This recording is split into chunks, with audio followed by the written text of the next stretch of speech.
parte ali de teoria geral dos direitos fundamentais, dos direitos políticos. A primeira questão diz assim, ó. A Constituição Federal de 88 garantiu a ampliação da cidadania ao instituir o voto obrigatório para todos os cidadãos e cidadãs sem qualquer restrição. Vem comigo aqui, ó, para esse cantinho do quadro, para a gente revisar essa parte de teoria geral. E aqui, ó, eu quero que você faça um exercício comigo. À medida que eu for falando, eu quero que você vá completando a minha frase aí, ó. Eu quero que você vá fixando esse conteúdo. Deixa o povo da casa achar que você tá loucão, que você tá doidão. Vai falando comigo. Aquilo que você lembrar, porque isso é importante para tua fixação, ok? Então, vamos lá. Lembra que os direitos políticos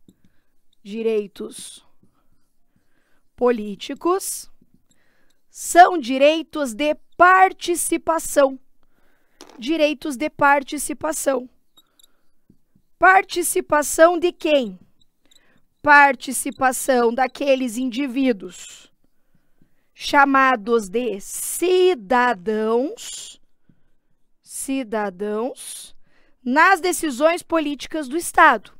Então, você sabe que nós adotamos um regime político, que é um regime político democrático, e nesse regime a gente permite a participação do povo nas decisões políticas do Estado. Ou seja, o povo pode se meter, o povo pode dar pitaco, o povo pode dizer o que quer e o que não quer. Como que o povo diz o que quer e o que não quer? Letra A, sai bichano. Letra A, fazendo textão no Instagram. Letra B, fazendo confusão no Twitter. Ou letra C, exercendo a chamada soberania popular. O que você acha? O que você acha? Exercendo a chamada soberania popular. Então, os direitos políticos são aqueles direitos que asseguram aos cidadãos o direito de participar das decisões do Estado. Eu te pergunto, qualquer pessoa, qualquer brasileiro é um cidadão? Nem todo brasileiro é cidadão. Para ser cidadão, tem que antes ser brasileiro. Então, o cidadão é aquele brasileiro, ou seja, aquele indivíduo que tem a nacionalidade brasileira, mas que está no exercício dos direitos políticos. Ou seja, que vota. Para ser cidadão, você precisa de uma única coisa, de um título eleitoral. Então, é o título eleitoral que dá a você a condição de cidadão. Então, para você ser chamado de cidadão, você precisa pelo menos votar, ter o título eleitoral. Ok até aqui? Então, nem todo brasileiro é cidadão. O grande exemplo que eu dou sempre é a Helena, né? A Heleninha, minha filha, meu bebezinho lá. Meu bebezinho não, já tá com 3 anos. Ela não vai, ela não quer ser bebezinha, ela fala que agora ela é menina grande. Ela é menina grande. A Helena, minha filha, ela é brasileira, ela é nacional, mas ela ainda não está no exercício dos direitos políticos. Ela ainda não vota, portanto, ela ainda não é uma cidadã. Ok? Maravilha. Eu disse então para você que os direitos políticos são assegurados em decorrência do nosso regime político. Qual que é o nosso regime político? Ajuda a tia aqui, ó. O nosso regime político é um regime democrático. Democrático. Um regime político, ele é democrático quando o povo pode participar. Quando permite a participação do povo nas decisões do Estado. E como que eu sei que o nosso regime é democrático? Quando a Constituição fala assim, ó, todo poder emana do povo, que o exerce de forma direta ou através de representantes eleitos. Então, a Constituição Federal vai me dizer como que o povo, como que os cidadãos podem participar das decisões do Estado. E é a partir desse artigo que nós vamos definir, então, o nosso modelo de democracia. Lembra quais são? Então, eu tenho, dentro do regime democrático, modelos de democracia. Então, eu tenho a democracia chamada de direta, eu tenho a democracia indireta também chamada de representativa, e eu tenho a democracia chamada de semi-direta ou participativa. Na democracia direta, o povo toma diretamente uma decisão política. É o povo dizendo, é isso que eu quero, é desse jeito que eu quero. Nós temos instrumentos de democracia direta na nossa Constituição? Sim ou não? Quero ouvir. A nossa Constituição estabelece instrumentos de democracia direta? Sim. Quais são os instrumentos de democracia direta? Lembra? Plebiscito, referendo e a iniciativa popular. Mas nós também elegemos representantes, sim ou não? Você votou aí esses dias? Votou, né? Então, nós elegemos representantes. Esses representantes tomam decisões no nosso nome. Então, quando nós vamos lá e votamos elegendo representantes, e esses representantes tomam decisões em nosso nome, nós exercemos a democracia indireta ou representativa. Então, a democracia indireta ou representativa é aquela que decorre do voto. Nós elegemos, eles tomam decisão, nos representando. Veja que na nossa Constituição, então, eu tenho tanto instrumentos da direta quanto instrumentos da democracia indireta. Por isso que o nosso modelo democrático é da democracia semidireta. Então, se na tua prova falar assim, ó, que no Brasil se adota a democracia direta como modelo democrático, errado. Se falar que adota a indireta como modelo, errado. É a democracia semidireta. Só que aqui, cuidado, dá uma segurada. Ela é semidireta porque ela tem as duas formas anteriores. Então, a nossa democracia é semidireta por quê? Porque ela adota tanto instrumentos da direta quanto instrumentos da democracia indireta. Por isso que a Constituição fala, todo o poder emana do povo, que o exerce de forma direta ou através de representantes eleitos. Ok aqui? Combinado até agora? Maravilha. Em decorrência, então, desse regime político e do exercício de direitos políticos, nós exercemos a soberania popular. A soberania popular, então, ela vai ser exercida de forma direta e indireta. Por isso que a Constituição, lá no artigo 14, ela vai dizer assim, ó, que a soberania popular é exercida através do sufrágio. Sufrágio. E o sufrágio é como, hein? Me ajuda aí, Teté. O sufrágio, ele é universal. O que é sufrágio? O que é sufrágio? Sufrágio é o direito de você votar e também o direito de você se candidatar, de você ser votado. Cuidado, sufrágio não é a mesma coisa que voto. Sufrágio é esse direito maior de você votar e também de você se candidatar a cargos eletivos. Na tua prova, pode dizer que sufrágio e voto são a mesma coisa. Não são. Sufrágio é o direito tanto de você votar, quanto o direito de você se candidatar. O que significa que o sufrágio é universal?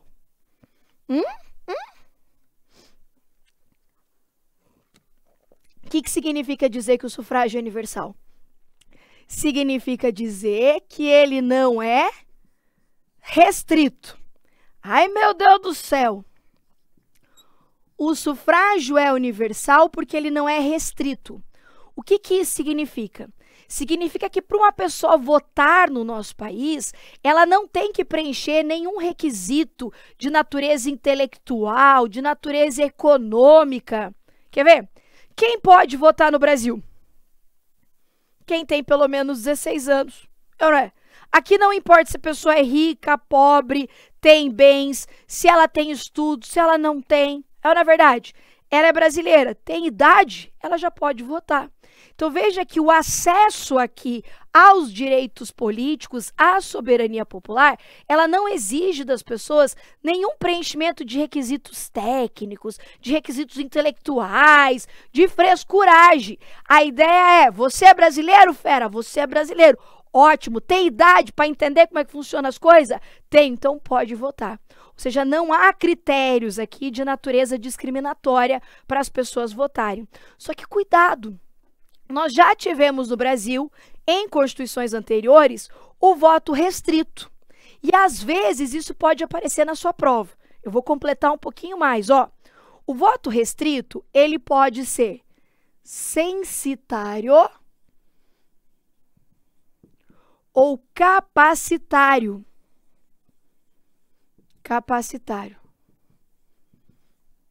O sufrágio restrito capacitário, é aquele que exige da pessoa, para ela poder votar, que ela tenha algum tipo de formação intelectual, alguma capacidade intelectual. Por exemplo, vamos imaginar que a nossa Constituição dissesse assim, ó, que para votar tem que ter segundo grau completo. O que você acha? Ah, para votar no Brasil tem que ter segundo grau completo. Isso seria um sufrágio restrito capacitário. Você sabia que em constituições anteriores o analfabeto não podia votar? Então, como o analfabeto era proibido de votar, eu tinha um sufrágio restrito capacitário. Hoje a gente sabe que o analfabeto pode votar no Brasil. Sufrágio restrito censitário. Censitário é aquele que exige algum tipo de capacidade econômica. Por exemplo, nós já tivemos constituições em que o mendigo não podia votar. Você sabia disso? Porque era mendigo, pessoa de rua não podia votar. Ué? Por quê? Só porque o coitado tá lá numa situação de rua? Pode votar sim. Hoje o sufrágio ele é universal. Mas nós já tivemos sufrágio restrito, tanto censitário quanto capacitário. Ok até aqui? Maravilha. Ainda, a soberania popular, ela é exercida, então, pelo sufrágio universal e pelo voto. O que é o voto? O voto é o instrumento do sufrágio. É através do voto que nós materializamos o sufrágio. E aqui, o que é importante para a sua prova? Você lembrar as características do voto. Lembra delas? Então, vamos lá. O voto, ele é direto, ele é secreto, ele é periódico, ele tem igual valor para todos. O voto, ele é, vou colocar aqui, livre, ele é personalíssimo e ele ainda é, para algumas pessoas, obrigatório. Obrigatório. Esse cui-cui aqui, cui. Tá. Para deixar bem bonito esse quadro aqui para vida. Então me ajuda aqui, ó. O voto ele é direto, né? Ele é direto. Por quê? Porque nós votamos diretamente em quem a gente quer eleger. Então, nas últimas eleições, você foi lá na urna e falou assim, eu quero votar no fulano. Play, play, pi, pi, pi. É assim. Você vota diretamente. Você não vota em alguém que vai votar em outro alguém. Você entendeu? Então, o voto, ele é direto. Ele é secreto. Porque ninguém é obrigado a revelar seu voto, não é isso? Por isso que, inclusive, é inconstitucional aqui, decidiu o Supremo Tribunal Federal, por conta desse dispositivo, pela inconstitucionalidade da impressão do voto, porque entendeu que, dependendo da forma como se fosse realizado, isso aqui violaria a ideia de sigilo do voto. Por isso que nas eleições deu toda aquela polêmica lá, né, do Xandão, né, que Alexandre de Moraes, o cara mais polêmico do judiciário, né? Que ele falou que não podia ir com o celular na cabine eletrônica. Teté, isso nunca pôde, né? Isso só foi uma complementação daquilo que já existia. Você não pode entrar com o celular exercendo a cidadania. Ah, não, cara, não. Porque senão, porque você pode ter que filmar ali, dizendo quem que estava votando.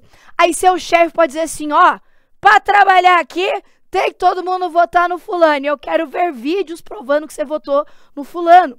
Então, para garantir o sigilo do voto, o voto ser secreto, é que não pode entrar com o celular, não pode, né, sair batendo selfie lá na cabine eletrônica. E por isso a STF entendeu que é inconstitucional a impressão do voto. Essa juris pode cair na sua prova, hein? Ele ainda é periódico, porque de tempos em tempos a gente vota. Sim ou não? Uhum. A cada 2 anos a gente vota. É? Senhora, não é a cada 4? Cada 2. A gente tem eleições gerais, daqui 2 anos tem eleições municipais. Aí gerais, municipais, por aí vai. Ele ainda tem igual valor para todos, ou seja, cada indivíduo equivale a pelo menos um voto. Não existe aqui voto peso 2, entendeu? Ai, é que eu sou muito importantão e daí o meu voto tem que valer mais. Se controle aí, alecrimzinho dourado. Não tem esse negócio de valer mais que o outro. Todo mundo é igual. Por isso que isso aqui é tão democrático. Por isso que a forma da gente fazer valer mesmo a nossa vontade é exercendo a soberania, é indo votar. Porque lá todo mundo é igual. Rico, pobre, branco, negro, amarelo, o que for, lá todo mundo é igual. Cada indivíduo equivale a um único voto. Ele é livre, porque você é livre para escolher o seu candidato. Agora, você não pode ser obrigado a escolher um determinado candidato, você é livre. Ah, eu quero votar no fulano, vote. Ah, eu quero... É livre para escolher. Veja que muitas pessoas confundem livre com obrigatório. São coisas diferentes.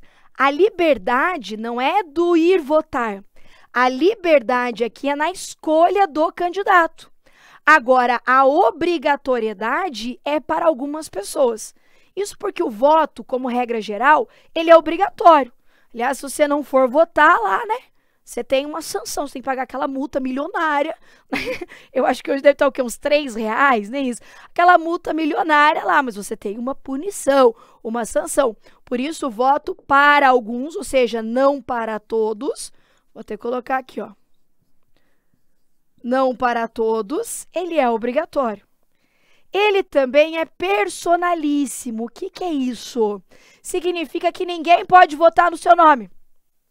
Você pode deixar uma procuração para alguém votar no seu nome? Não pode, não. Só você pode votar por você. Ok aqui? Então, essas são as características do voto: direto, secreto, periódico, com igual valor para todos, livre, personalíssimo e obrigatório. Lembrando que o voto obrigatório não é cláusula pétrea. Logo, nós podemos ter uma emenda à Constituição para tornar o voto facultativo para todas as pessoas no Brasil.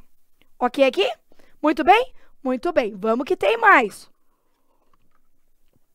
O sufrágio, ele ainda é exercido nos termos da lei.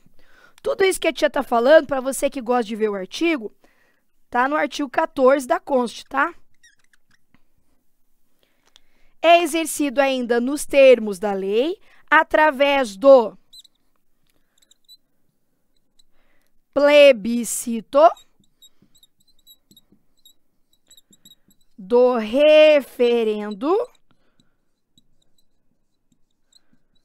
e da iniciativa popular. O que é plebiscito e referendo? São formas de consulta popular. Então, aqui eu tenho uma convocação para o povo decidir se ele quer ou não uma determinada coisa. Quer ver um bom exemplo aqui de plebiscito que a gente poderia ter? Um plebiscito para decidir se volta ou não o horário de verão. Agora, tem um negócio assim, eu quero horário de verão, outros dizem eu não quero horário de verão. Agora, fala aí, quem quer a volta do horário de verão? Hã? Você quer a volta do horário de verão, Vini? O Vini falou que não quer. Você sabe que eu até gosto um pouco do horário de verão? Porque daí é gostoso ficar até mais tarde na praça, assim, sabe? No final do dia. Mas, assim, ao mesmo tempo, acordar também no meio da madrugada é tenso, né? Porque aqui já amanhece 7 horas da manhã. Quer dizer, vai amanhecer às 8. Quer dizer... Aí, o pessoal, não, Deus me livre. Eu odeio o horário de verão. É isso aí, ó. Bora fazer um plebiscito. Né? Isso seria bastante democrático. Seria possível? Seria possível. Então, antes de se elaborar um projeto de lei, então a gente tem um projeto de lei tramitando para a volta do horário de verão. A galera, eu não, adoro, sim, ó, tá aí, ó. A polêmica foi lançada, a treta foi lançada. Né? Então, como tem essa situação, né, uma certa divergência, faz um plebiscito. Né? Aí o povo é convocado, então, aí às urnas para decidir se quer ou não a volta do horário de verão. Veja que se essa consulta for feita antes da criação da lei para voltar ao horário de verão, eu estou diante de um plebiscito. Se a consulta for feita depois, a gente faz o quê? Um referendo. Lembra aqui, ó, que o plebiscito é o plebiscito. Lembra do plebiscito? É o plebiscito, porque é feito antes. A Jana fica louca com isso aqui, mas eu tô nem aí, né? Cada um com seus problemas. Cada um com seus problemas. Então, o plebiscito é a consulta popular feita antes. Enquanto que o referendo é essa mesma consulta feita depois. Antes ou depois do quê? De um ato administrativo ou legislativo. Quer ver aqui, ó, uma pegadinha que pode derrubar metade da população brasileira? Se ele falar assim, ó, um referendo de projeto de lei. Já está errado. Por quê? Não existe referendo de projeto de lei. Se é projeto, é porque a lei ainda não foi aprovada. Então, se é projeto de lei, tem que ser o quê? Plebiscito. Eu só posso ter referendo de uma lei. Então, olha se a banca fala assim, ó, foi convocado um referendo sobre um projeto de lei, tal. Já está errado. Referendo é de lei. Plebiscito, porque é prévio, é de projeto de lei. Ok? Maravilha até aqui? Muito bom. E a iniciativa popular? A iniciativa popular é a possibilidade do povo iniciar um projeto de lei. Projeto de lei. Aqui, tanto projeto de lei ordinária, quanto projeto de lei complementar. O que não tem, Teteia, é iniciativa popular de emenda constitucional. Não tem de emenda constitucional.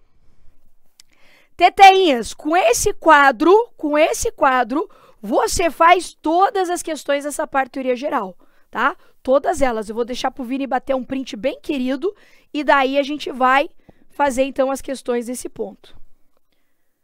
Sim?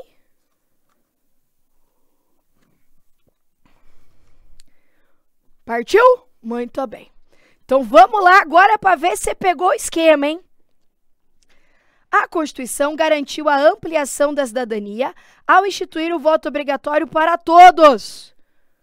O voto é obrigatório para todos? Olha o que está escrito aqui, ó. Não todos. Ele é obrigatório para algumas pessoas, mas não para todos. Errado. O conceito de cidadania está relacionado à noção dos direitos das pessoas e, por isso, pressupõe deveres, como a obediência de todos, de todas e todas, às normas e leis. Olha aqui comigo aqui, ó. Primeiro, quando a gente fala em cidadania, a primeira coisa que tem que vir à sua cabeça é o exercício de direitos políticos. Primeira coisa. Falar cidadania, direitos políticos. Cidadania, direitos políticos. Primeira coisa. Que é o direito de você votar, o direito de você se candidatar. Mas eu posso dizer também que cidadania se refere ao exercício de direitos, outros direitos fundamentais, como, por exemplo, direitos sociais, direitos individuais. Então, por exemplo, quando o Estado me garante previdência social, ele está me dando direitos para que eu possa exercer plenamente a minha cidadania. Então, quando eu tenho acesso à educação, saúde, à previdência social, é o Estado garantindo a minha cidadania. Além disso, também está relacionada à ideia de deveres fundamentais. A gente fala muito em direitos, né? Mas existem deveres fundamentais? Claro que sim. Todo direito tem o seu dever do outro lado. Então, quando eu tenho o meu direito, por exemplo, à privacidade, não tenho meu direito à privacidade? Isso significa também que eu tenho um dever de não invadir a privacidade do outro. Eu tenho a minha liberdade de locomoção? Sim, isso significa que eu tenho um dever de não restringir a liberdade de locomoção do outro. Então, para cada direito, há o seu correlato, que há um dever. Isso a Constituição fala o tempo inteiro. Então, nós temos direitos, mas nós também temos deveres. Então, quando você preserva o meio ambiente, você está exercendo um dever. Dever fundamental seu enquanto cidadão. Então, veio a palavra cidadania na tua prova, lembra que é exercício de direitos políticos. Pronto. Mas não só. É também exercício de direitos e deveres fundamentais. Aliás, me lembrei de uma questão bem legal. O voto é um direito ou um dever? Voto é um direito ou um dever? Os dois. O voto, ele é um direito porque está relacionado ao exercício do sufrágio, ao exercício dos direitos políticos, mas ele é um dever para algumas pessoas. Por quê? Porque para algumas pessoas ele é obrigatório. Então, a gente pode dizer, sim, que o voto ele é um direito e também um dever fundamental. Maravilha. O conceito de cidadania está relacionado à noção dos direitos das pessoas e, por isso, pressupõe deveres, como obediência de todos e todas as normas e leis. Certinho! 3. No âmbito do ordenamento jurídico e político nacional, a soberania popular concretiza a ideia de cidadania e é exercida indiretamente pelo sistema parlamentar. O que é isso? É exercido de forma indireta através dos nossos representantes, ou seja, através dos nossos parlamentares. Quem são os parlamentares? Deputados e senadores, é ou não é? Então, sim, aqui é exercida de forma indireta pelo sistema parlamentar, pelo sufrágio universal e pelo voto direto e secreto, que tem valor igual para todos e todas. Sim ou não? Certíssima. Veja uma questão 2022. Quando me vê uma questão longa assim, ó, você vai até as vírgulas e vai riscando, né? Então, olha lá. No ordenamento jurídico e político nacional, a soberania popular concretiza a ideia de cidadania? Lógico, né? Tem escrito lá, soberania popular, cidadão, tá tudo aqui no quadro.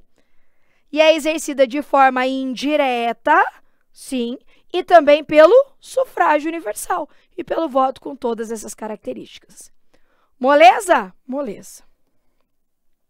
O voto, que deve ser exercido de forma direta, apresenta os caracteres constitucionais de personalidade, sim, porque ele é personalíssimo, obrigatoriedade, sim, porque ele é obrigatório, liberdade, sim, porque ele é livre, sigilosidade, sim, porque ele é secreto, igualdade, sim, porque ele tem igual valor para todos, periodicidade, sim, porque ele é periódico. A igualdade revela-se no fato de que todos os cidadãos têm o mesmo valor no processo eleitoral. Não é isso aqui? Meu Deus do céu, mais lindo que isso, só 2 disso. Os direitos políticos constituem um conjunto de regras que disciplinam as formas de atuação da soberania popular e são um desdobramento do princípio democrático, segundo o qual todo poder emana do povo, que o exerce diretamente ou por meio de representantes eleitos. Sim ou não? Certíssima também. Tudo que está aqui no nosso quadrinho. Então, soberania popular, exercida aqui através do princípio democrático, consegue pegar lá, ó, está diretamente relacionado ao princípio democrático, que exerce de forma direta ou através de representantes, tá? À luz dos preceitos constitucionais, é possível que uma pessoa detenha a nacionalidade brasileira, mas não possa exercer a sua cidadania. Sim ou não? Lembra que há diferença entre nacionalidade e cidadania.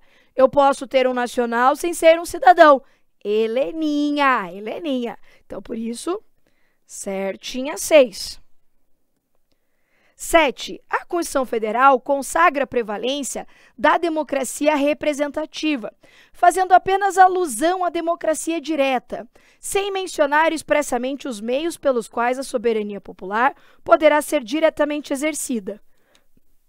Vamos lá. A nossa Constituição, ela dá prevalência à democracia representativa? Olha aqui nesse nosso quadro. Lembra que eu tenho direta e eu tenho indireta. Qual delas você participou mais? Você já participou de um plebiscito? Eu nunca. Referendo? 2005, acho que eu já votava. Já. No caso, eu já votava. Tá, eu votei acho que no plebiscito do desarmamento, no referendo do desarmamento. Quer dizer, quantas vezes você participou disso aqui? Iniciativa popular? Nunca vi. Nem comi, eu só ouço falar. Agora, votar. Opa, votar a cada 2 anos. Quer dizer, há sim uma prevalência da democracia representativa pela nossa Constituição. Mas isso não significa que ela não fala nada da direta. Aliás, ela fala. Tanto que ela fala do plebiscito, do referendo, da iniciativa popular. Então, a primeira parte está certa. Então, quando ela diz ali, ó, a Constituição consagra a prevalência da democracia representativa, posso dizer que sim. Fazendo apenas alusão à democracia direta, aí não, porque ela fala dela. Inclusive, ela menciona expressamente os instrumentos pelos quais a soberania popular pode ser exercida. Então, por isso, a 7, errada.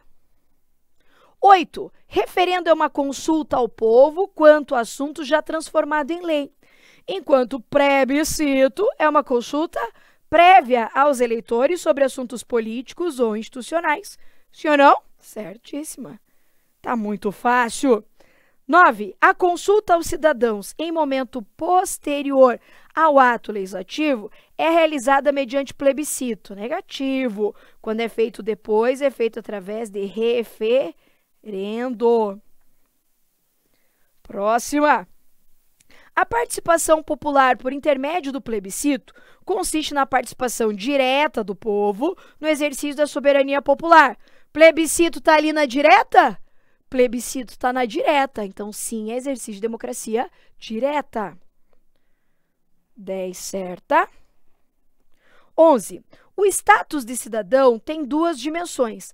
A ativa se traduz pela capacidade de exercício do sufrágio e a passiva, traduzida pela legitimação para o acesso a cargos públicos. Opa, agora nós vamos para um segundo quadro. Todo mundo já printou esse aqui, né? Tá, então eu vou apagar aqui e eu vou fazer agora outro esquemão top da balada, que com esse outro esquemão aqui, ó, você resolve, quero ver. Olha, bem 80% das questões de direitos políticos, sem sacanagem. Ó. Agilidade do Vini, rapaz. Uia, vamos lá. Então, vamos lá. Os direitos políticos, eles se classificam em 2 grandes grupos. Eu tenho os direitos políticos positivos e eu tenho os direitos políticos negativos. Ui. Negativos. Azul já tá indo pro vinagre também. Tá. Os direitos políticos positivos, como o nome está me dizendo, eles são direitos que garantem a mim e a você o direito de participar das decisões do Estado. E como que a gente participa? Lembra? Testando, não sei o quê, ou votando ou se candidatando. Votando ou se candidatando. Muito bem, Teteia. Isso significa, então, que os direitos políticos positivos, eles são exercidos através da chamada capacidade, ou juridiquês aqui, ó, eleitoral ativa, também chamado de alistabilidade ou alistamento eleitoral. Então, falou na tua prova, alistabilidade, capacidade eleitoral ativa, alistamento eleitoral, tá falando do quê? Tá falando do seu direito de votar. De votar. Eu tenho ainda como direito político positivo a chamada capacidade eleitoral passiva, que é também chamada, juridiquezinho aqui, ó, de elegibilidade. Elegibilidade. E é o direito de você fazer o que, Teteia? De você ser votado. Votado. Então, direito de votar, alistabilidade, direito de você poder ser votado, elegibilidade. Eu tenho ainda os direitos políticos negativos. Aqui, cuidado. Tá meio ruim de enxergar ali negativo? Ou eu que tô sem óculos? Vou escrever de novo aqui, né? Aí, ó. Negativos.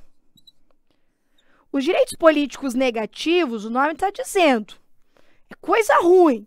São aquelas circunstâncias que impedem a pessoa de exercer um ou todos os direitos políticos positivos. E eu tenho dois grupos. Vamos lá. Eu tenho as chamadas inelegibilidades. E me ajuda aqui, Teteia. As palavrinhas falando. Uma pessoa inelegível, ela não vai poder fazer o quê? Um inelegível não pode se eleger. Então, as situações de inelegibilidade impedem que a pessoa faça o quê?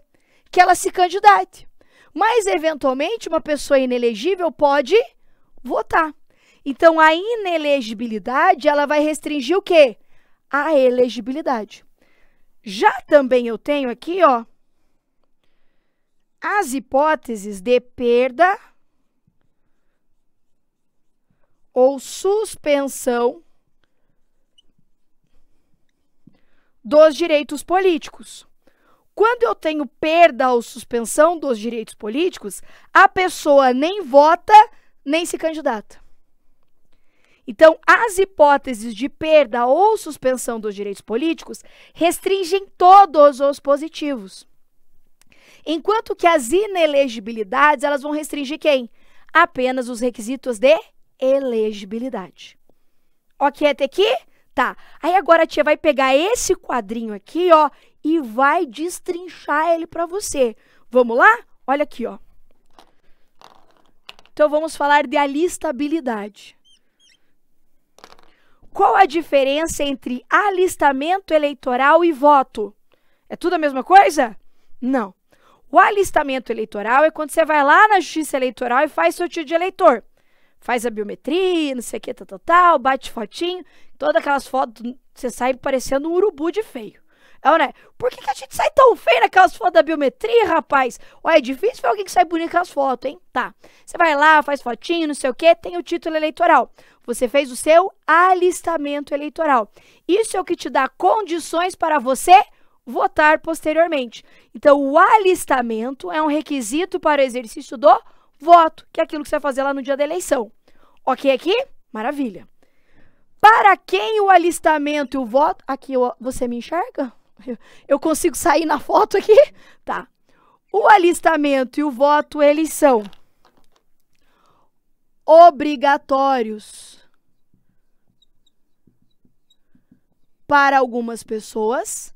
Eles são proibidos para outras pessoas. E ele é facultativo para outras. Fixa com a tia. Para quem que é obrigatório? Você vota, hein? Você vota aí, ó, me ajuda. Para quem que é obrigatório?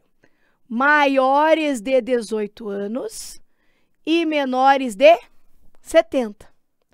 Para quem que é proibido? Estrangeiro e o conscrito. Quem que é estrangeiro? O gringo! Ai, professor, mas o gringo mora aqui. E eu com isso? O gringo mora aqui há 20 anos. Quem manda nessa bagaça, ó? Quem manda aqui é o quê? É brasileiro, meu amor. O gringo que vai se meter na gringa. Que vai apitar lá na casa dele. Aqui não. É Brasil para brasileiro, você tá entendendo? Então, quem pode participar aqui? Apenas os brasileiros. Estrangeiro, não. Tem exceção? Tem uma exceção? Tem. Quem que é exceção aqui? Quero ver quem tá afiado. Quem é exceção? O Vini sabe. Se você não souber, eu vou te dar um cascudo no pé do ouvido. O Vini, que não estuda para o INSS, só grava as aulas aqui, ele tá sabendo quem é, hein? Ó, quem que é a exceção? Quem é a exceção? A exceção é o português. Equiparado, ou seja, o português com igualdade de direitos. Então, cuidado aqui, ó. Qual que é a regra? Estrangeiro não se mete aqui. Quem dá a regra aqui dentro? Brasileiro. E brasileiro é tanto nato quanto naturalizado, hein? O naturalizado. Naturalizado é brasileiro. Brasileiro. Então, brasileiro, seja ele nato ou naturalizado, é brasileiro, ok? Lembra que não tem diferença, só a Constituição que estabelece aquela diferença que a gente viu na nossa aula de nacionalidade. Agora, estrangeiro, gringo mesmo. Quem pode votar aqui e fazer o alistamento? Só o português com igualdade de direitos. Cuidado, TT, com questão de prova. Se vier assim, ó, o estrangeiro pode votar. Errado. Mas o português... Errado. O estrangeiro pode fazer alistamento. Não pode. Gringo não, ok? Então, estrangeiro não. Você só vai pensar no português se a questão falar do português, ok? Então, se ela falar assim, ó, os estrangeiros não podem fazer o alistamento eleitoral.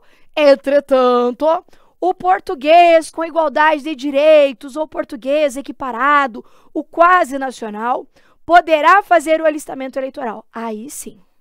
Caso contrário, vale a regra aqui, estrangeiro não pode. Conscrito. Quem que é o conscrito? Conscrito é recruta. Recruta tem direito? Recruta tem o direito de ficar calado. Recruta só cumpre ordens. Então, o conscrito, que é aquele, eu tenho que beber água. Eu nunca lembro, vocês têm que ajudar a tia, Teteia, que a tia nunca bebe água. O conscrito é aquele que está realizando o serviço militar obrigatório. Cuidado, hein?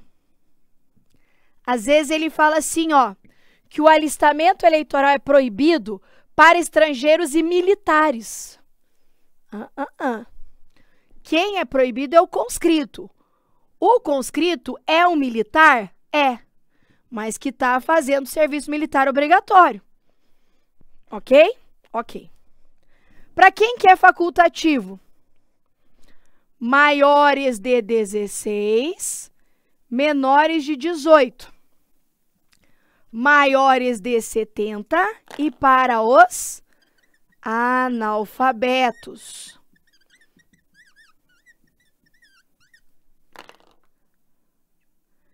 Analfabetos.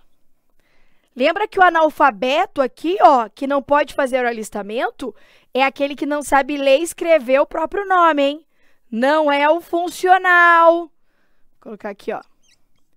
Diferente do funcional. Quem que é o analfabeto funcional? Analfabeto funcional é aquele indivíduo que não sabe ler e interpretar textos simples ou realizar cálculos matemáticos básicos. A senhora está falando comigo? Claro que não, Teteia. Você tá me entendendo até agora, você não é analfabeto funcional. O analfabeto funcional não consegue ler uma questão de direito constitucional e entender. Não consegue. Ele não consegue ler um gibi, assim, entender, entendeu? E quando a gente fala em cálculos matemáticos básicos, estou falando de somar e diminuir. Não é regra de fração, mexer com raciocínio lógico, não é aquelas tretas lá não, tá? Porque senão, se fosse assim, nem... todo mundo era analfabeto, né? Qualquer um aí ia dizer que é analfabeto. Então, analfabeto é aquele que não sabe ler e escrever mesmo, nem o próprio nome. Ok aqui? Tá. Requisitos de elegibilidade. Então, vamos colocar isso aqui. Requisitos de elegibilidade. Eu vou trazer isso aqui para a parte de lá, tá? Vou passar para cá. Requisitos de elegibilidade. Requisitos, então, para a pessoa se eleger. Quais são eles? Me ajudem. Primeiro, nacionalidade brasileira. Ué, lógico, né? Se o gringo não vota, o que o gringo vai se candidatar? Ora, a regra é clara. Quem não vota, não se candidata. Quem não faz o menos, não pode fazer o mais. Tipo a regra do peitinho do Talhos lá, né? Não pode fazer o menos, não pode fazer o mais. Essa que é a regra. Então, o primeiro requisito, nacionalidade. Aqui eu tô falando tanto de brasileiro nato. Parece ter uma coisa aqui. Nato. Quanto brasileiro naturalizado. Aqui vamos ver se você tá ligado, hein?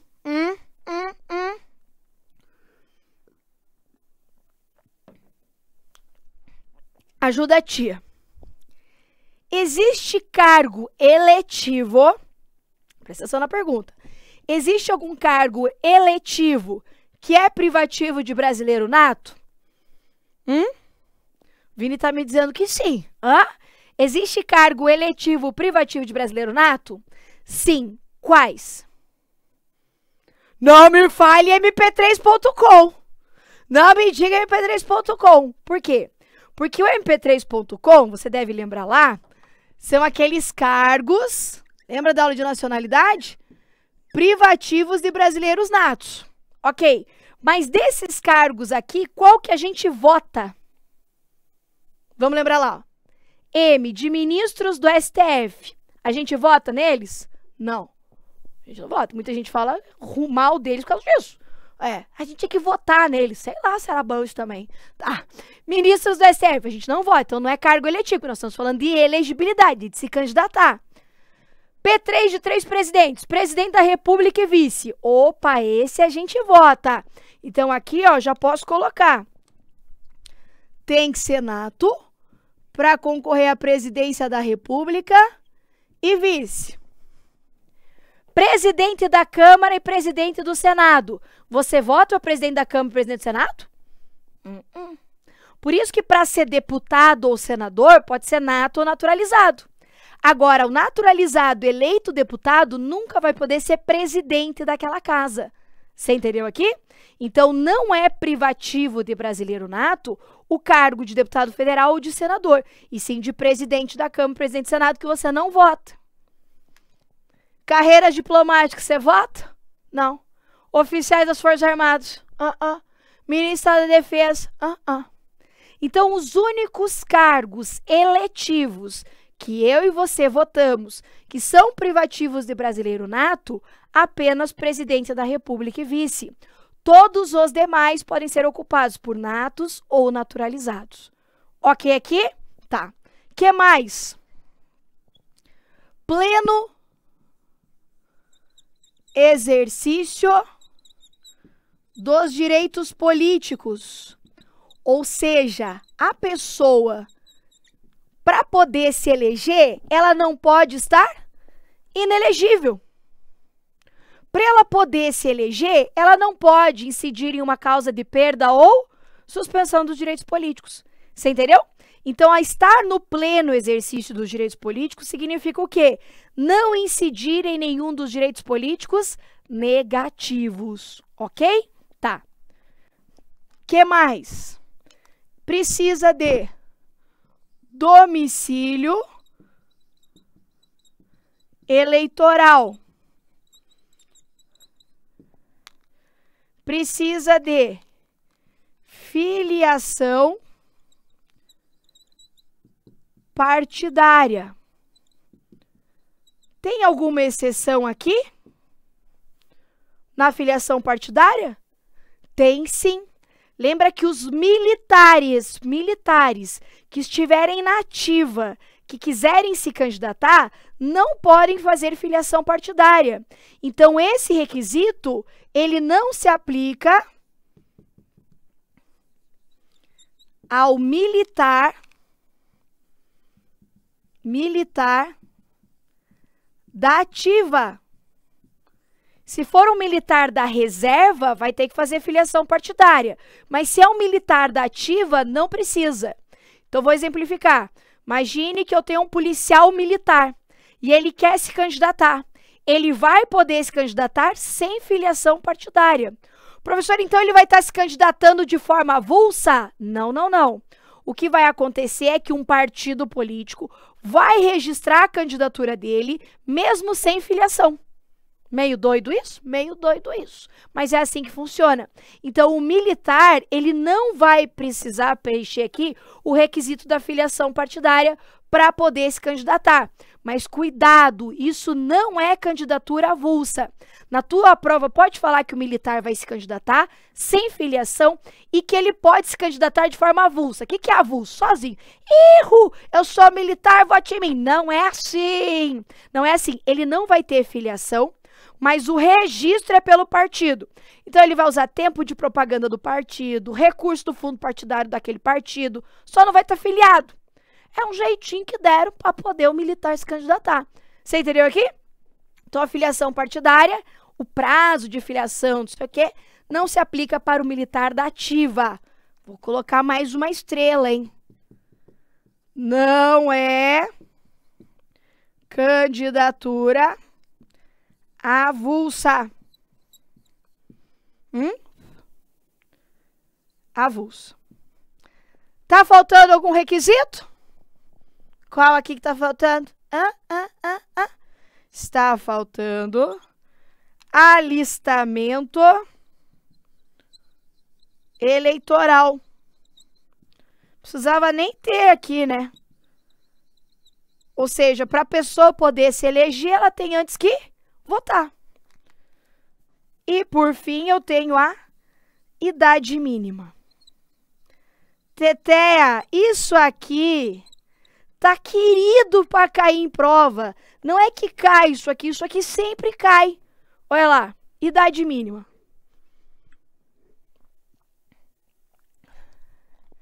Aí a galera já falando do telefoninho, é isso aí, ó. Quais são as idades mínimas para concorrer a cargos eletivos? Aliás, o que é isso? Vamos por partes. A Constituição pensou assim, pô, os caras podem se candidatar, mas tem que ter uma certa experiência, não é? Tem que ter um pouquinho de experiência de vida, tem que ter uma certa idade para disputar determinados cargos. E é isso que a Constituição estabelece. Idades para dizer, ó, para você ser presidente, você tem que ter pelo menos tantos anos. Para você ser governador, você tem que ter pelo menos tantos anos. E aqui o que a gente precisa saber? Quais são essas idades e quais cargos correspondem a quais idades? Para isso, Teté, você já está ligando, você já está discando para o telefone da elegibilidade. Conhece o telefone? Não conhece? Vou te colar. Anota aí, ó. É 3530 2118. Ligue agora, ligue já, não perca esta oportunidade. 3530 2118. Ligue já, ligue já. Lembra? Ligue já. Nem lembro o que é fazer essa vaga do ligue já. Lembra? Ligue já, ligue agora. 3530 2118. Professora do céu, eu não sei nem o telefone da minha mãe. Da mãe não precisa. Tem que saber o telefone da elegibilidade. É 3530 2118. Não tô ouvindo. É 3530 2118. Gravou? Vini é o quê? 3530 35, 30, 21, 18. Maravilha. Professora, decorei o telefoninho. Show. Agora a gente tem que saber para quem ligar. E daí a tia tem bizu, meu amor.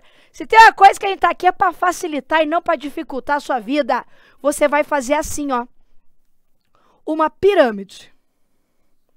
Você só vai perdoar aqui a coordenação motora. Mas até que saiu mais ou menos. No dia que eu gravei isso aqui para mentoria, eu levei uns 10 minutos fazer essa pirâmide. Ó, lembra, Vini? Ficou um tempão aqui. Tá. Então, 35, 30, 21, 18. Então, você vai gravar assim, ó. Faz uma pirâmide e divide as idades nela. Claro que nós vamos começar da maior para menor, não é isso? Tem uma lógica. 35, 30, 21, 18.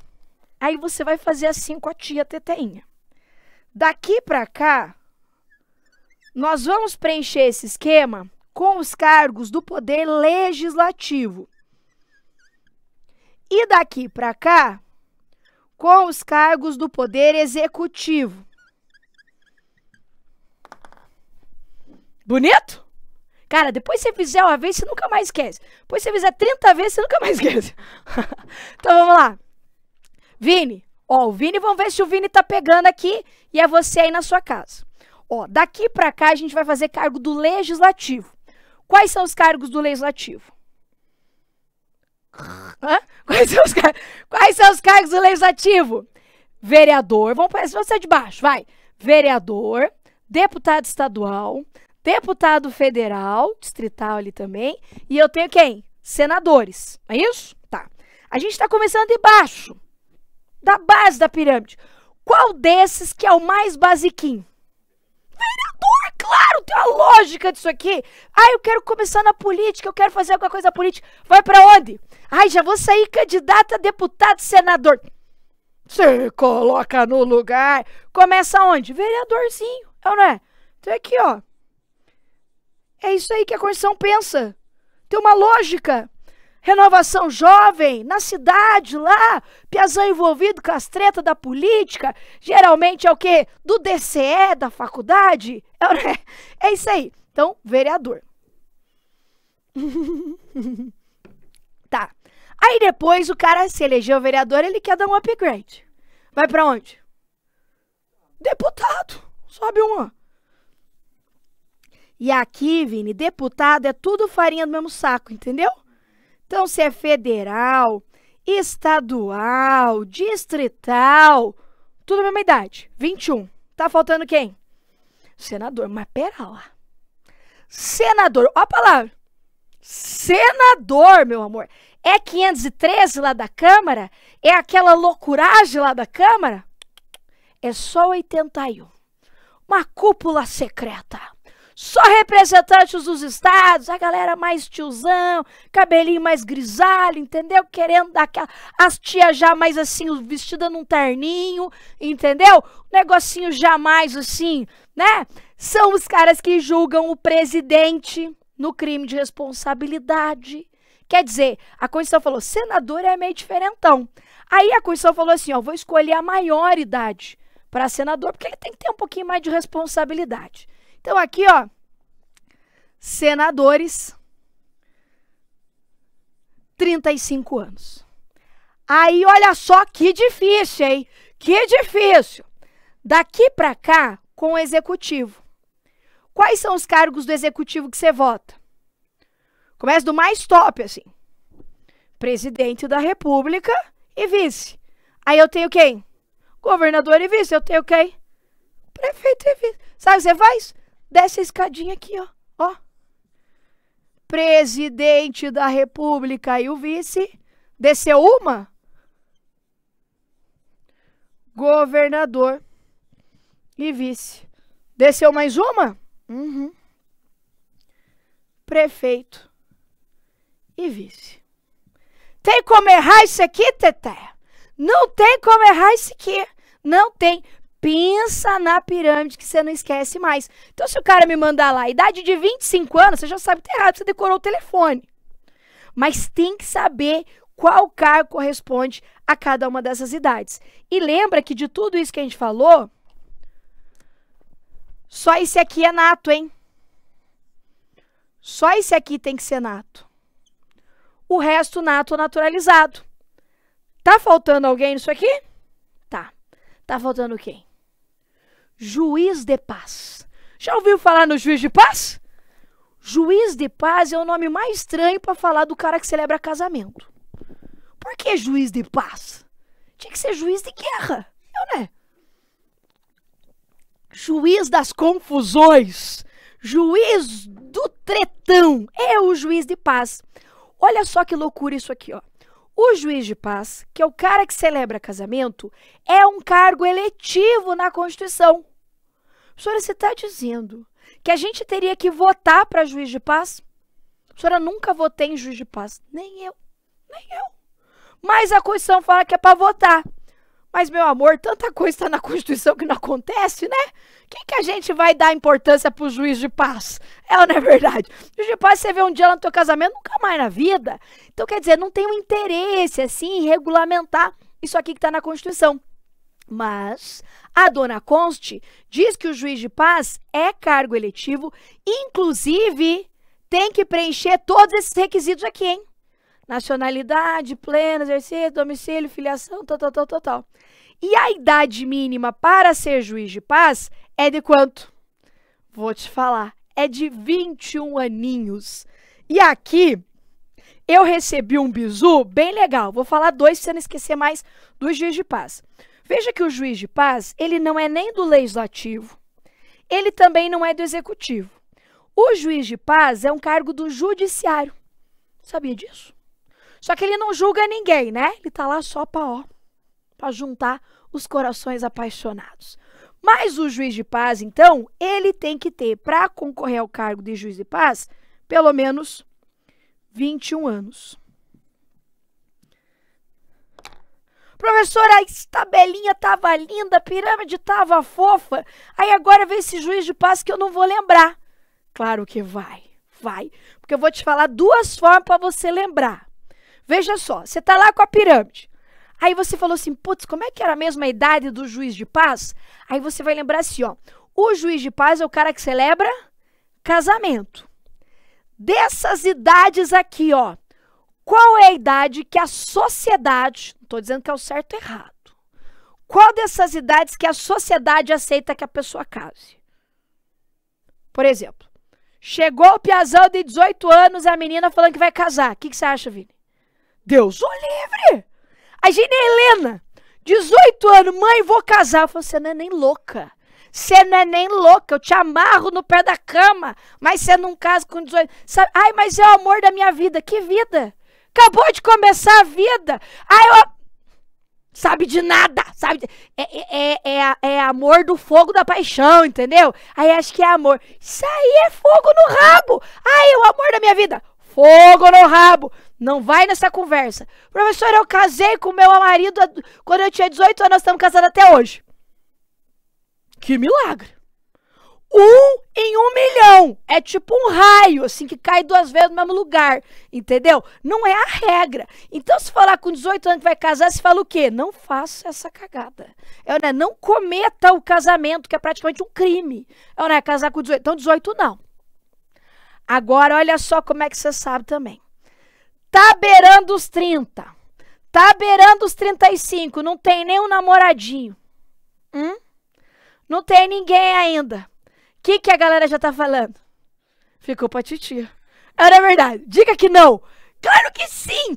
GT, chegou. Mulher, então, é a pior raça. Pra mulher, isso aqui é pior. 35. Não tá namorando. Você quer ser mãe? Não, você quer ser mãe? Porque você já pensou em congelar os óvulos? Porque, veja, você tá aí, né, com 35 anos, né? Tipo, tic-tac, o tempo tá passando. Cara, tá com 30, não tá com ninguém. 35, então? Já passou. Eu me lembro, eu casei depois dos 30. Então, eu não falava assim, ai, quem muito escolhe é escolhida. Então, meu amor, por experiência, Chegou nos 30, 35, a sociedade achou que está passando. Veja Sérgio Reis. Ela é madura, já tem mais de 30 anos. Panela velha que faz comida boa. Ou seja, para Sérgio Reis, passou dos 30 é velha. Então veja que passou dos 30, passou dos 35, já a sociedade já acha que você está velho para casar. Logo sobrou quem? 21 aninhos. 21 aninhos. Nos filmes, as princesas da Disney. Apesar que elas casam com 16, né? As princesas da Disney. Absurdo aquilo, quase uma pedofilia, né? Vai pensar 21 aninhos, tá na flor, acha até cedo demais. Mas a sociedade acha que 21 anos aí tá bom. Se você me errar uma 10, depois essa história toda dá um cascudo. Mas você pode lembrar assim também, ó. O juiz de paz, ele celebra casamento. E o que é o casamento? É quando duas pessoas se unem para formar uma pessoa. Dois se unem para formar uma pessoa. 21? Gostaram dessa? Caramba, essa tá bonita demais. Então, olha só, juiz de paz, ele une duas pessoas para formar uma. 2 vira 1, 21. Teteia, por Jesus amado, se você me errar idade mínima, depois de todo esse show aqui que eu fiz, você tem que tomar um cascudo, hein?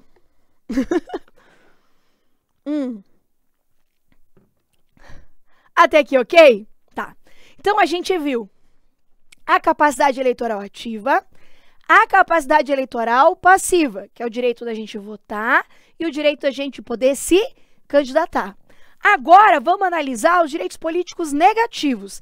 Esse quadro aqui, ó, quadro de milhões, hein? Ó, inelegibilidades. O que são as inelegibilidades? São aquelas circunstâncias que impedem a pessoa de se eleger. Então, ele está inelegível. O que aconteceu com ele? Ele não vai poder se candidatar. As inelegibilidades, elas podem ser de dois tipos. Vocês gostam de uma presepada, né? Vocês gostam de uma presepada. Tá. As inelegibilidades, elas podem ser absolutas. E eu tenho inelegibilidades relativas. As inelegibilidades absolutas, o nome está me dizendo, a pessoa ela não pode se candidatar a nada. Ela é inelegível de forma absoluta. Quem é inelegível de forma absoluta? Eu já deixo vocês tirar o print de tudo daí, tá? Calma lá. Quem é inelegível de forma absoluta não pode se candidatar a nada. Vou te contar. Lembra que eu te falei que se a pessoa não pode votar, ela não pode se candidatar? Então, você concorda comigo que, para aquelas pessoas que o alistamento é proibido, que elas não podem votar, elas também não vão poder se candidatar. Então, elas são inelegíveis de forma absoluta. Então, quem é inelegível de forma absoluta? Os inalistáveis. Quem são os inalistáveis? Quem é proibido de votar. Ou seja, os estrangeiros e os conscritos. Tá. Além dos inalistáveis, também é inelegível de forma absoluta os analfabetos. Teteia do céu. Como o analfabeto cai em prova é um negócio inacreditável. Então, olha aqui, ó, e a tia coloca ele espertinho, não é à toa. Olha só, o analfabeto, ele tem capacidade eleitoral ativa. O que é isso? O analfabeto pode votar. O analfabeto vota de que forma? Facultativa. Ou seja, ele vai votar se ele quiser. Ele faz o alistamento se ele quiser, aí ele vai votar se ele quiser. Ele é livre para decidir isso aqui. Ok? Tá. Agora, o analfabeto nunca pode se candidatar. Lembra do caso do Tiririca? Lembra do caso do Tiririca? Pior que tá, não fica?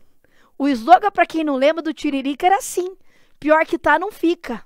Mentiu o Tiririca, porque ficou, né? Ficou pior. O Tiririca, quando ele foi eleito a primeira vez, inclusive ele foi o deputado federal mais votado do Brasil, ele foi questionado se ele era ou não alfabetizado. Porque, inclusive, na primeira votação do Tiririca, isso é um fato, na primeira votação do Tiririca, tipo, o partido falou que eles iam votar a favor do projeto. Ele foi lá e votou contra. Mas não é porque ele quis ir contra, é porque ele não entendeu a pergunta que foi feita. Porque o painel eletrônico aparece a pergunta, eles têm que se manifestar sim ou não. Então, pelo jeito que foi perguntado, ele não entendeu. E daí ele votou contrário ao partido. E daí isso gerou uma certa polêmica para saber se ele era ou não alfabetizado. E daí foi feito um incidente de alfabetização, teve um processo judicial e o Tiririca provou que é alfabetizado. Por quê? Porque aqui a gente não está falando do analfabeto funcional, lembra? O analfabeto funcional pode se eleger. Aliás, cai a canetinha aqui, né? O que a gente tem de analfabeto funcional nas casas legislativas não está escrito. Não é? É loucura isso aqui. Então, o analfabeto funcional pode votar e pode se candidatar. Quem não pode? O analfabeto mesmo, aquele que não sabe ler e escrever. Ok? Tiririca provou lá que era alfabetizado, sabia ler, sabia escrever o próprio nome lá e por isso pôde tomar posse tudo certinho, tá? Então, o analfabeto pode votar, mas não pode se candidatar. Ele é inelegível de forma absoluta. E as inelegibilidades relativas? Aqui são aquelas circunstâncias que impedem a pessoa de se eleger para um ou outro cargo eletivo, em decorrência de circunstâncias dela ou de um familiar, por exemplo. Quer ver que você sabe, você só não sabe que você sabe? O cara é presidente por 4 anos. Ele pode se reeleger? Por quantas vezes? Uma vez só. Depois ele tá o quê? Inelegível. Mas ele está inelegível para quê? Para aquele cargo. Eventualmente, ele pode concorrer a outros cargos? Pode. Isso é uma inelegibilidade relativa. Ou seja, ele está elegível para outros, mas não para aquele. Então, as inelegibilidades relativas são... Vou colocar aqui as 4 principais regras. A regra de reeleição. A regra de desincompatibilização, a regra da inelegibilidade reflexa e a regra dos militares. E nós vamos fazer questões de cada uma delas. Eu só quero preencher aqui todo o meu esqueminha. Uma outra coisa agora mais aprofundado. As inelegibilidades absolutas, elas constam de um rol taxativo. Ou seja, inelegibilidade absoluta são apenas essas previstas na Constituição. Ou seja, é inelegível de forma absoluta só os inalistáveis e os analfabetos. Pronto.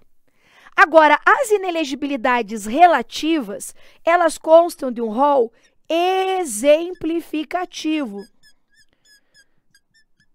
Isso significa que eu tenho essas inelegibilidades da Constituição, mas podem ter outras.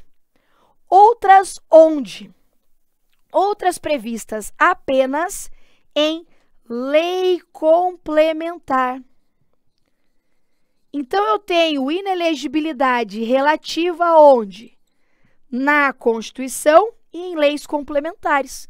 E você sabe disso. A lei da ficha limpa... Já ouviu falar nela. A lei da ficha limpa é uma lei que traz hipóteses de inelegibilidade. A lei da ficha limpa é que tipo de lei? Uma lei complementar. Logo, eu não posso ter hipóteses de inelegibilidade onde? Em lei ordinária. Ordinária não. Tem que ser necessariamente uma lei complementar. Agora, vamos lá. Presta bem atenção aqui na tia.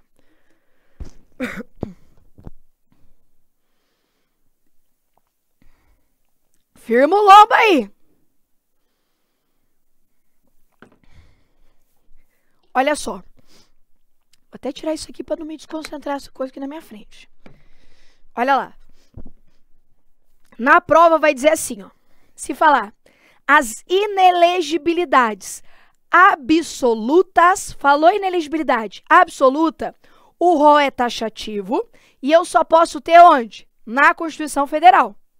Se falar inelegibilidade relativa ou falar só inelegibilidade, tá falando da relativa e é rol exemplificativo. Então, se falar assim, ó, as inelegibilidades absolutas constam de rol exemplificativo. Errado. A absoluta é taxativo. Mas e se ele falar só inelegibilidade? Se ele não falar nem absoluta nem relativa? E aí? Se falar só inelegibilidade, considera que ele está falando da relativa. Então, se falar as hipóteses de inelegibilidade constam de rol taxativo. Errado. Falou só, isso aqui é técnica de como você acerta a questão CESP. É para CESP que a gente está falando. Falou só inelegibilidade, não especificou, é exemplificativo. E daí pode ter na conste ou em leis complementares. Falou absoluta, aí o rol é taxativo. Combinado isso aqui? Belezinha? Belezinha. As hipóteses de perda ou suspensão dos direitos políticos, eles estão lá no artigo 15 da Constituição e eu já vou falar na sequência que eu acho que não vai caber aqui. Será que cabe? Só para eu colocar o quadro ficar bem completinho? Vou tentar. Só colocar aqui as hipóteses, depois eu vou esmiuçar cada uma delas, tá? Deixa eu ver se eu consigo puxar e colocar naquele cantinho ali, ó. Ó. Quais são as hipóteses de perda ou suspensão dos direitos políticos? Primeiro,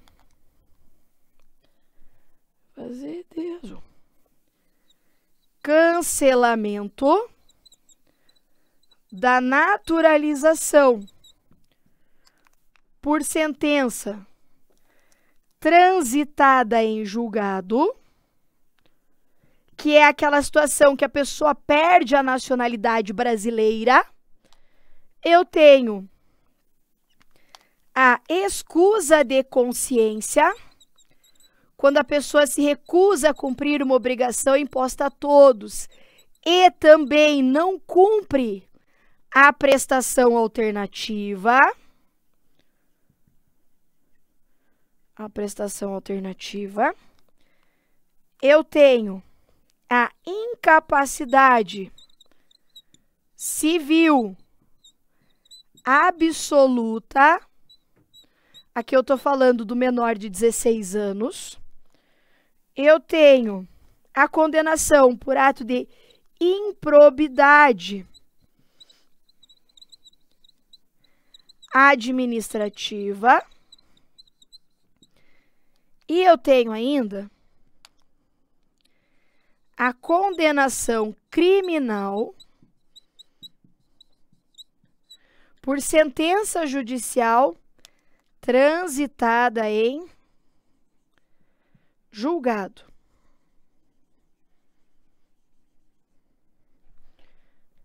Veja que na Constituição, ela fala assim, ó. É vedada, está escrito bem assim no artigo 15, é vedada a cassação dos direitos políticos. Então, você vê assim, ó, cassação dos direitos políticos já está errado. Então, grava aí, ó, cassação não. Cassação não. Então, cassação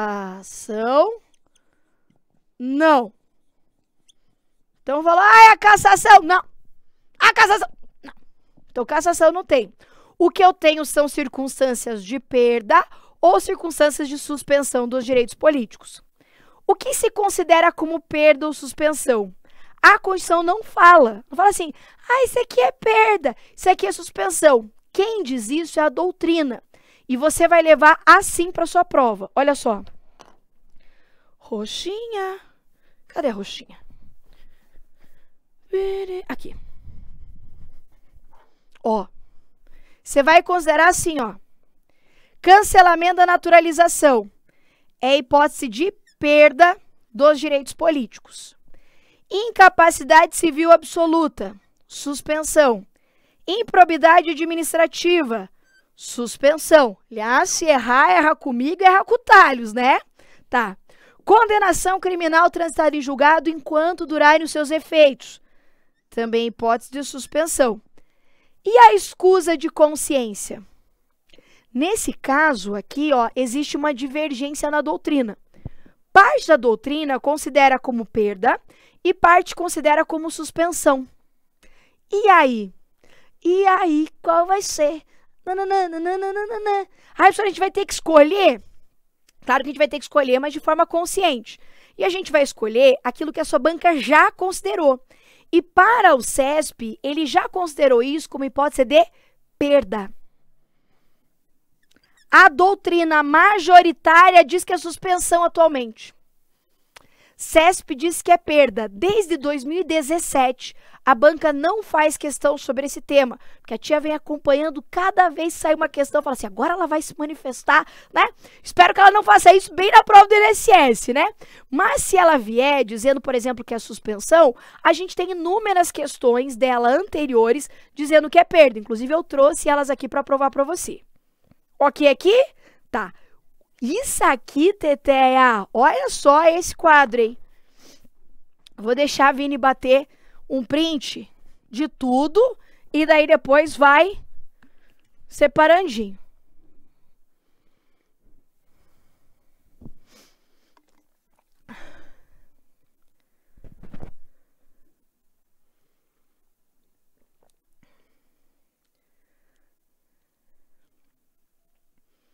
Belê, belê, belê. Belelê, belelê, belelê. Nossa senhora, hein? Esse quadro tá de emocionar, hein?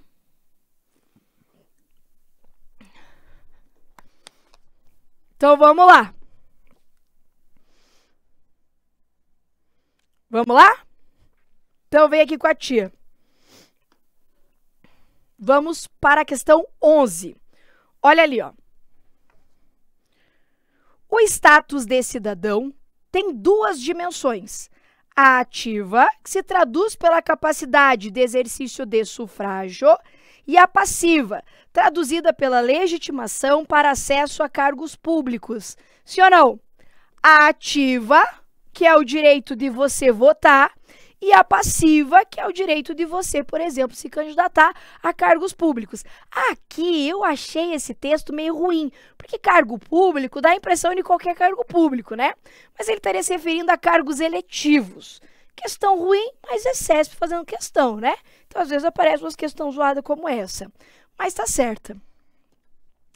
Direitos políticos ativos são os direitos políticos que permitem ao cidadão candidatar-se e receber votos para um cargo eletivo. Direito político permite que o cidadão se candidate? Direito político ativo? Direito político ativo é o quê? Capacidade eleitoral ativa. É o direito da pessoa fazer o quê? O direito dela votar. Direito dela votar. E não dela receber votos. Então, o direito dela candidatar-se e receber votos, na verdade, são os direitos políticos passivos. Os direitos políticos passivos consagram as normas que impedem a participação no processo político eleitoral. Aqui errado, né? Direito político passivo é o direito de se candidatar. As regras que impedem a participação no processo eleitoral são os direitos políticos negativos. Teteia, o nosso cérebro, às vezes, ele é meio bugado. Às vezes, ele confunde passivo com negativo. Então, cuidado com isso, né? Direito político negativo é o que impede os positivos. E o passivo aqui é um direito político positivo. Então, aqui são os negativos. 13 errada. 14. Consideram-se direitos políticos negativos as restrições e os impedimentos ao exercício da capacidade eleitoral ativa e passiva. Aí sim, ok? Então, por isso, a 14, certíssima. O Rafael fez uma pergunta boa ali, né? Mas sufrágio não é a capacidade de votar e ser votado? É sim, é sim. Na verdade, eu posso simplificar isso aqui, ó, direito político positivo, dizendo sufrágio. Sufrágio. Mas a banca ali, ela foi juninha, entendeu? Traduzindo ali sufrágio como uma expressão de votar, tá? Banca juninha ali naquela questão.